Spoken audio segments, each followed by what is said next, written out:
Hero کی پیدائش اور ان کا پراسرار سفر ہمیشہ سے ہی انسانوں کے لیے دلچسپ رہا ہے۔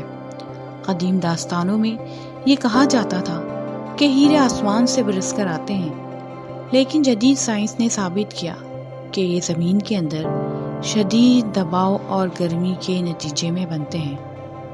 تاہم حالیہ سائنسی تحقیق نے یہ حیرت انگیز انکشاف کیا ہے کہ کائنات کے کچھ سیارے ایسے بھی ہیں جہاں واقعی ہیرے آسمان سے برستے ہیں۔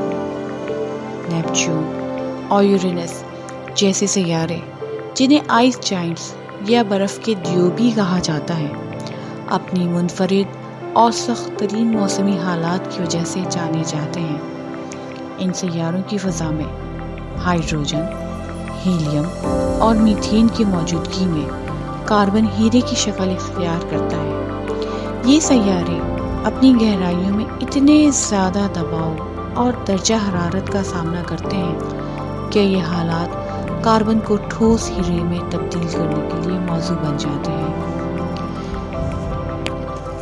یہ عمل سیارے کے ہزاروں کلومیٹر نیچے ہوتا ہے، جہاں ہیروں کی بڑی مقدار بنتے ہیں، اور پھر وہ اپنی بھاری وزن کی وجہ سے نیچے کی طرف بارش کی صورت میں گرتے ہیں، جیسے زمین پر پانی کی بارش ہوتی ہے۔ سائنسدانوں کا یہ بھی کہنا ہے کہ حالیہ تحقیق میں آکسیجن کو شامل کرنے سے یہ نظریہ مزید تقویت پاتا ہے کہ ہیرے کی بارش صرف نیپچون اور یورینس تک محدود نہیں، بلکہ دیگر سیارے بھی اسی قسم کے عمل سے گزرتے ہیں۔ یہ تصور کہ کائنات میں ہیرے آسمان سے برستے ہیں بہت دلچسپ اور دلکش ہے۔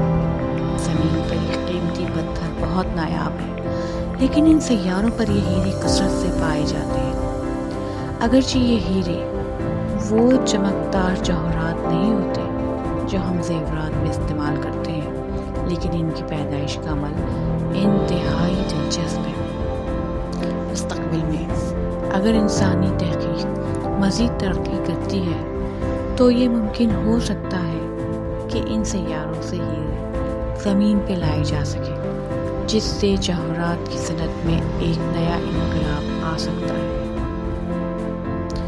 آخر میں، کیا آپ یہ سوچ سکتے ہیں کہ ہم مستقبل میں ایسے سیاروں پر جا کر ہیروں کو جمع کرنے کے قابل ہوں گے؟